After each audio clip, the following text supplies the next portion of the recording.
इस वक्त की बड़ी खबर मिल रही है, प्रशांत किशोर तेजस्वी यादव के खिलाफ चुनाव लड़ सकते हैं। ये बड़ी खबर आपको बता रहे हैं। प्रशांत किशोर ने कहा है कि कार्यकर्ताओं ने उन्हें तेजस्वी यादव के खिलाफ राघोपुर सीट से चुनाव लड़ने का सुझाव दिया है। तो ऐसे में ये बड़ी खबर सामने आ रही है। प्रशांत किशोर की तरफ से ऐलान कर दिया गया है, मतलब इस बार के विधानसभा के चुनाव में राघोपुर सीट पर तेजस्वी यादव वर्सेस प्रशांत किशोर नजर आएगा। क्योंकि आपको आप में से कुछ लोगों को पता होगा कि अभी जनसुराज में आवेदन की प्रक्रिया चल रही है। जिसको चुनाव लड़ना है वो लोग आवेदन दे रहे हैं। तो मेरी ओर से, मेरे नाम से किसी ने राघोपुर से आवेदन दिया है, लेकिन अभी एक तय नहीं हुआ है। पार्टी में अगर तय होगा तो लड़ेंगे। तो अब प्रशांत किशोर के बयान पर राजनीति भी गर्मा गई है। पक्ष और विपक्ष के नेताओं का कहना है कि लोकतंत्र में हर किसी को छूट है, जिसको जहां से मन करे वहां से चुनाव लड़ सकता है। पार्टी के राष्ट्रीय अध्यक्ष कहिए, व्यवस्थापक कहिए, संस्थापक कहिए, सब कुछ तो वही है। तो बिहार में जहां से चुनाव लड़ना चाहेंगे, जिस विधानसभा से चुनाव लड़ना चाहेंगे, उनकी इच्छा पर निर्भर है। राघोपुर क्या हो रहे, दूसरा जगह से भी लड़ सकते हैं। उनको मना क्या कर रहा है? पूरे देश में चुनाव लड़े, लोकतंत्र है, लोकतंत्र में सबको चुनाव लड़ने का हक है, अधिकार है। उसका रिजल्ट तो जनता देगी। लेकिन आखिर प्रशांत किशोर का रोज नए एक तरीके का बयान आता है। वो अभी घबराए हुए हैं। केजरीवाल के पराजय से ये साहब भी बहुत घबराए हुए हैं, हताश हो गए, निराश हो गए हैं। प्रशांत किशोर जी को भी वही हाल होगा जो केजरीवाल का हुआ। लड़ना चाहिए उनको, कौन रोका है? ये लोकतंत्र है और आजमाइश कर ही लेना चाहिए। जोड़ आजमाइश, कितनी उनकी पॉपुलैरिटी है समझ में आ जाएगा। आए दिन वो कभी आप लोग को बयान देते हैं, नीतीश जी पर, बीजेपी पर। उनका बयान तमाम लोगों पर होता है और अब नई दिलचस्पी राघोपुर में दिखा रहे हैं। देखिए, वो बयान बहादुर हैं, बयान के लिए जाने जाते हैं। उपचुनाव से पहले उन्होंने कहा था कि हम चारों जगह जीत के दिखा देंगे। उनका क्या हर्ष हुआ सबको पता है, इसलिए उनकी बातों को गंभीरता से लेने की जरूरत नहीं है। राघोपुर या फिर जहानाबाद या फिर कहीं, उसे क्या होने वाला है? चुनौती दे रहे हैं कहीं न कहीं। मैं वो सब बकवास है, वो सब कोई चुनौती के लायक है कोई आदमी?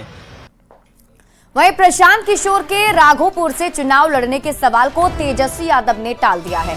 तेजस्वी यादव से जब इसको लेकर सवाल पूछा गया तो तेजस्वी यादव ने इस पर कोई प्रतिक्रिया नहीं दी।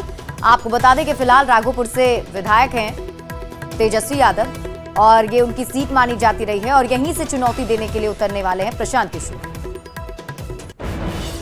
प्रशांत किशोर ने राघोपुर से चुनाव लड़ने का संकेत दिया। और कोई सवाल है क्या?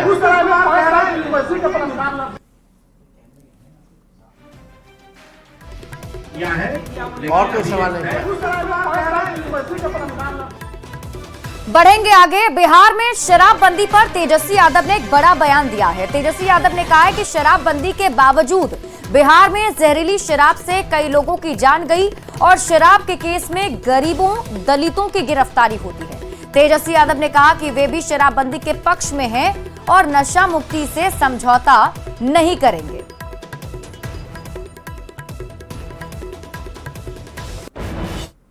ये तक हाईकोर्ट ने टिप्पणी में बोला कि तस्करों के साथ पुलिस मिली हुई है। आप देखिए, इतना कड़ा टिप्पणी, यानी पूरी तरीके से शराबबंदी जो है फेल हो चुका। हम एक बात स्पष्ट कर दें कि हम लोग किसी भी नशा के खिलाफ है। हम लोग चाहते हैं कि हमारा बिहार का समाज नशा मुक्त समाज बने। वहीं महागठबंधन के चेहरे पर कांग्रेस विधायक अजीत शर्मा के बयान पर तेजस्वी यादव ने भी जवाब दिया है और तेजस्वी यादव ने कहा है कि अभी इस पर कोई चर्चा नहीं हुई है। जनता मालिक है, जनता सब तय करेगी। नहीं करेगा, मालिक तो जनता है ना, मालिक जनता तय करेगी और हमको कोई फर्क नहीं पड़ता, कोई भी तय करे। हम अपने काम में लगे हुए हैं। कोई क्या कहता है नहीं कहता है, ठीक है, सबको अपना अधिकार है, अपना लोग कहते हैं, अपने सोच के हिसाब से कहते हैं। अभी तो इस पे चर्चा ही नहीं हुई है। अभी इस पे चर्चा ही नहीं हुई। नाराजगी तो भाजपा जदयू में है भाई। और रुक कर लेंगे इस वक्त की बड़ी खबर की ओर। विजय सिन्हा की अमित शाह से मुलाकात हुई है। बिहार में मंत्रिमंडल विस्तार के बाद डिप्टी सीएम की औपचारिक मुलाकात हुई। बजट सत्र के बीच में ही दिल्ली आए हैं विजय सिन्हा और उनकी ये मुलाकात हुई है। तो इस वक्त की बड़ी खबर आपको बता रहे हैं, तस्वीरें भी आपकी टीवी स्क्रीन पर आपको दिखा रहे हैं। न्यूज 18 संवाददाता अमितेश अधिक जानकारी के साथ जुड़ गए हैं। अमितेश, मुलाकात हुई, आखिर क्या बातचीत? देखिए, बजट सत्र के बीच में ही विजय सिन्हा दिल्ली पहुंचे हैं और उनकी मुलाकात हुई है गृह मंत्री अमित शाह से। निश्चित रूप से जो हाल ही में मंत्रिमंडल में फेरबदल हुआ है और उसके बाद विजय सिन्हा का मंत्रालय भी बदला गया है। उनको कृषि विभाग की जिम्मेदारी मिली है। खनन और भूतत्व मंत्रालय जो पहले से था वो मौजूद है, लेकिन कृषि विभाग उनको मिला है, पथ निर्माण विभाग उनसे लिया गया है। कई तरह के सवाल भी खड़े हुए थे, इसको लेकर के चर्चाएं थी बिहार में। हालांकि विजय सिन्हा की तरफ से बार बार कहा जा रहा है कि हम अपने विकास के काम को, अपने मंत्रालय जो मिला है उसके काम को आगे बढ़ाएंगे, लेकिन किसी के दबाव में आने वाले नहीं है। ये बात विजय सिन्हा लगातार कहते रहे हैं। तो उनकी तरफ से औपचारिक तौर पे और आधिकारिक तौर पर यही कहा जा रहा है कि एक बिहार के विकास से जुड़े मसले पर चर्चा हुई है और उनका मार्गदर्शन मिला है, यानी गृह मंत्री अमित शाह का मार्गदर्शन मिला है। लेकिन बजट सत्र के बीच में दिल्ली आकर के उनकी मुलाकात जो हुई है अमित शाह से, काफी महत्वपूर्ण मुलाकात मानी जा रही है। और कृषि मंत्रालय का प्रभार संभालने के बाद तुरंत उसके बाद दिल्ली आए हैं और उनकी मुलाकात हुई है। निश्चित रूप से इसको देखा जाना चाहिए, जो मंत्रालय का जो बंटवारा हुआ था बिहार में, उसको लेकर के कई तरह की चर्चा थी। उसके बाद इस मुलाकात का महत्व काफी बढ़ जाता है। ठीक है अमितेश, आप इस खबर पर नजर बनाए रखिए, शुक्रिया इस अपडेट के लिए। बढ़ेंगे आगे। देखिए, बिहार में औरंगजेब से शुरू से हुई सियासत अब बख्तियारपुर खिलजी तक पहुंच गई है और एक बार फिर बीजेपी विधायक हरिभूषण ठाकुर बचौल ने बख्तियारपुर का नाम बदलने की मांग कर दी। विधानसभा के बाहर बचौल ने कहा कि बख्तियारपुर, औरंगाबाद जैसे जितने भी शहर क्रूर शासकों के नाम पर हैं, उन सभी का नाम बदला जाए। हरिभूषण ठाकुर बचौल के बयान का जहां जेडीयू ने समर्थन किया, वहीं आरजेडी और कांग्रेस ने बीजेपी जेडीयू पर सोची समझी राजनीति के तहत एक बार फिर से चुनाव से पहले हिंदू मुस्लिम के मुद्दे पर उलझाने का आरोप लगाया है।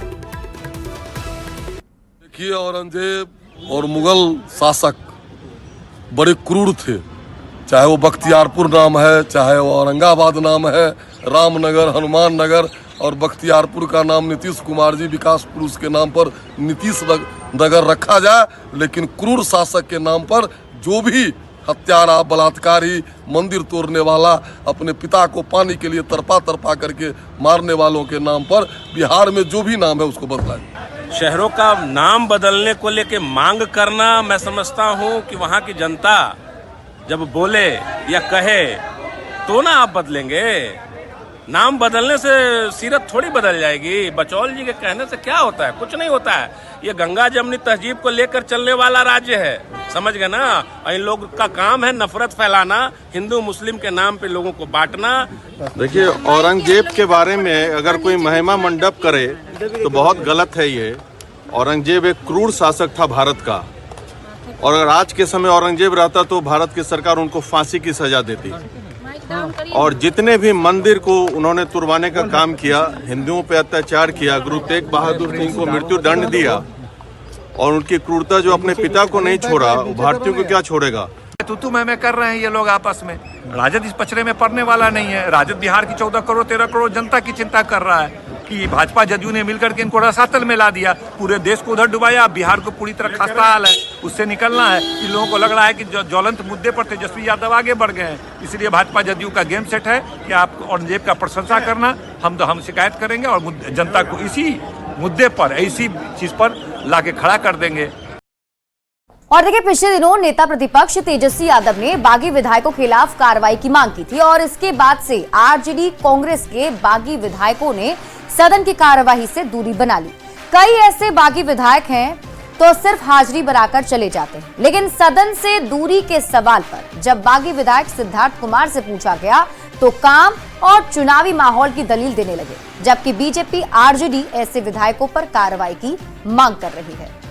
सदन की कार्रवाई में उपस्थित क्यों नहीं हो रहे हैं? जो कि आते हैं हाजिरी बनाते और चले जाते हैं। चुनावी साल है, लगन है, काम है, ये वो काम है। घंटा 2 घंटा रहते हैं, निकल जाते हैं। अब तो आखिरी सदन, एक आध सदन और होगा। इतने लगन है कि सदन के अंदर मौजूद नहीं रहते हैं। सीट को लेकर के जब बात उठी थी, नेता प्रतिपक्ष ने उठाया था, उसके बाद तो सीट पर आप लोग हमको तो कोई जानकारी नहीं है इस विषय में। दल बदल कानून जो बना था उसके तहत कार्रवाई होनी चाहिए। पिछले 1 वर्षों से यह मामला माननीय अध्यक्ष महोदय के पास पड़ा हुआ है पेंडिंग। उस पर माननीय अध्यक्ष महोदय से हम लोग आग्रह करेंगे कि उस पर कार्रवाई हो। जो भी दल बदल कानून के तहत कार्रवाई होना चाहिए वो आखिर अब तक पेंडिंग क्यों? 1 साल हो गया जब सुशासन की सरकार है और उस सरकार में कोई कार्रवाई नहीं हो रहा है, तो कहीं न कहीं ये लगता है कि जो माननीय विधायक है वो अपने क्षेत्रों का सवाल के प्रति गंभीर नहीं है। सदन में आए हैं, हाजिरी बना के चले चले गए होंगे, कोई काम होगा चले गए होंगे। इसको आप ये मत समझिए कि ये विपक्ष वाले के हल्ला के डर से चले गए। कोई काम होगा गए होंगे, उनका क्वेश्चन नहीं रहा होगा, इसलिए इसको ये महागठबंधन का अनर्गल जो है ना प्रलाप है। तो बिहार विधानसभा के अंदर प्रदर्शन कर रहे विपक्ष के विधायकों से सीएम नीतीश कुमार ने अपील की है। सीएम नीतीश कुमार ने कहा है कि हल्ला करने से समस्या का समाधान नहीं होगा, जैसे दिक्कत है वो लिख कर दे, उनकी समस्या पर सरकार जरूर ध्यान देगी।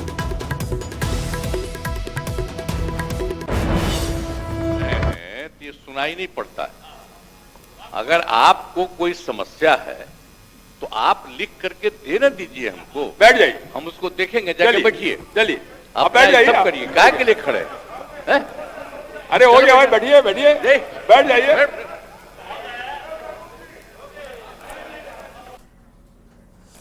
वहीं आरजेडी सांसद सुधाकर सिंह ने बिहार के बजट को लेकर बड़ा आरोप लगाया है। सुधाकर सिंह ने कहा कि एक निजी संस्था बौद्ध फाउंडेशन के जरिए 25 करोड़ रुपए लूट का रास्ता बनाया गया है। सुधाकर सिंह का आरोप है कि बिहार ग्रीन डेवलपमेंट फंड के नाम पर 25 करोड़ की राशि जारी की गई, लेकिन ये राशि सीधे तौर पर पर्यावरण विभाग को नहीं दिया गया, बल्कि बौद्ध फाउंडेशन के नाम पर दिया गया है, जिसकी अध्यक्ष ईशा वर्मा है।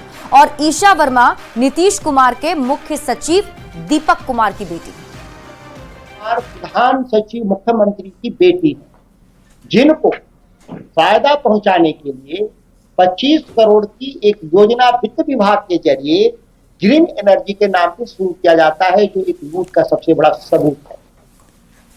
इसकी स्थापना भी आश्चर्यजनक। इस कंपनी के पास कोई भी कार्य का अनुभव नहीं है। इस तरह के मामले में इसकी स्थापना की जाती है 17 दिसंबर 2024 को। मतलब आज से 2.5 महीना पहले इस कंपनी को रजिस्टर किया जाता है। जाहिर है कि इस कंपनी की स्थापना ही बजट में जो प्रावधानिक 25 करोड़ रुपए था उसको लूट के लिए या उनको बोध ही प्राइवेट लिमिटेड को देने के लिए यह घोषणा की जाती है। सुधाकर सिंह के खुलासे पर सीपीएम नेता अजय कुमार ने कहा है कि इसकी जांच होनी चाहिए और किसी अधिकारी के बच्चे को कैसे सरकार के द्वारा लाभ पहुंचाया जा रहा है, इसकी जांच होनी चाहिए। ये जो सुधाकर जी ने जो आरोप लगाया है तो इसमें कोई बहुत गलत फहमी होने की जरूरत नहीं है, क्योंकि बिहार सरकार के कई अफसर ऐसे हैं जिन्होंने अपनी अपनी कंपनी को खोल करके रखा है। तो इसीलिए यह जांच का विषय और जांच करके कार्रवाई की सवाल ये जरूरत है। इसीलिए हमारा कहना है कि ये तो बिहार का एक ट्रेडिशन बन गया है। आखिर दीपक कुमार जी रिटायर कब कर गए, फिर भी उनको बार बार एक्सटेंशन देकर के क्यों उनको रख रहे हैं। सुपौल के वीरपुर में आरएसएस प्रमुख मोहन भागवत ने सरस्वती विद्या मंदिर के नए भवन का उद्घाटन किया। मोहन भागवत सुपौल में कई कार्यक्रम में शामिल हो रहे हैं। संघ प्रमुख आरएसएस कार्यकर्ताओं और संगठन के पदाधिकारियों के साथ मीटिंग भी करने वाले हैं और इस साल बिहार में विधानसभा चुनाव होने वाला है। ऐसे में मोहन भागवत का यह दौरा काफी अहम माना जा रहा है। मोहन भागवत का यह दौरा कई मायनों में खास है। और देखिए, बाबा बागेश्वर पंडित धीरेन्द्र कृष्ण शास्त्री कुछ ही देर में गोपालगंज के रामनगर मठ में पहुंचेंगे, जहां उनके स्वागत को लेकर भव्य तैयारियां की गई हैं। हनुमंत कथा से पहले रामनगर मठ में क्या है तैयारी, राम जानकी मठ के महंत देवकांत शरण देव आचार्य ने पूरी जानकारी दी है। उन्होंने कहा कि 5 दिनों तक रामनगर मठ में धीरेन्द्र शास्त्री रहेंगे और 8 मार्च को दिव्य दरबार लगाएंगे। गोपालगंज के रामनगर मठ में धीरेन्द्र शास्त्री के कार्यक्रम का जायजा लिया है न्यूज 18 संवाददाता गोविंद कुमार ने। ईश्वर धाम वाले बाबा पंडित धीरेन्द्र कृष्ण शास्त्री थोड़ी ही देर में अब रामनगर मठ में पहुंचेंगे और रामनगर मठ में उनके स्वागत को लेकर जो तैयारियां हैं वो पूरी हो चुकी है। यहां पर 5 दिनों तक हनुमत कथा का आयोजन होगा और दिव्य दरबार भी लगेगा। मठ के महंत भी हमारे साथ मौजूद है। अब कितना वक्त और बचा है बाबा को? काउंटडाउन चालू है, रास्ते में है, बस 15 मिनट में पहुँचने वाले हैं।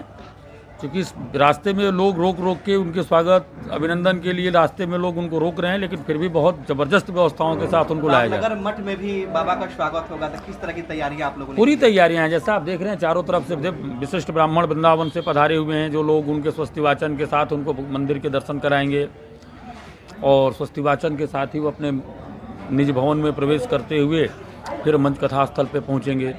तो व्यवस्था 5 दिन तक रामनगर में बागेश्वर बाबा हनुमत कथा सुनाएंगे। बाबा जो आ रहे हैं गोपालगंज जिला में, तो गोपालगंज का तो एक सौभाग्य प्राप्त हुआ है कि उनके जैसे व्यक्ति महाराज जी की कृपा से गोपालगंज आ रहे हैं, तो ये बहुत बड़ी बात है। कोई सोचा भी नहीं था कि बागेश्वर बाबा गोपालगंज जिला में आएंगे। ये तो बड़ी खुशी की बात है कि इस धरती पर आ रहे हैं। मठ के महंत थे और जेडीयू के प्रदेश राष्ट्रीय महासचिव थे रामसेवक सिंह कुशवाहा। तो तैयारियां जो है मठ में वो पूरी कर ली गई है और बस कुछ ही मिनट में धीरेन्द्र कृष्ण शास्त्री इस रामनगर के मठ में पहुंचेंगे और यहां पर उनकी भव्य तरीके से स्वागत करने की तैयारी की गई है। गोविंद कुमार, न्यूज़ 18 गोपालगंज। और फिलहाल इस बुलेटिन में अभी के लिए बस इतना ही। आप देखते रहिए न्यूज़ 18 बिहार झारखंड।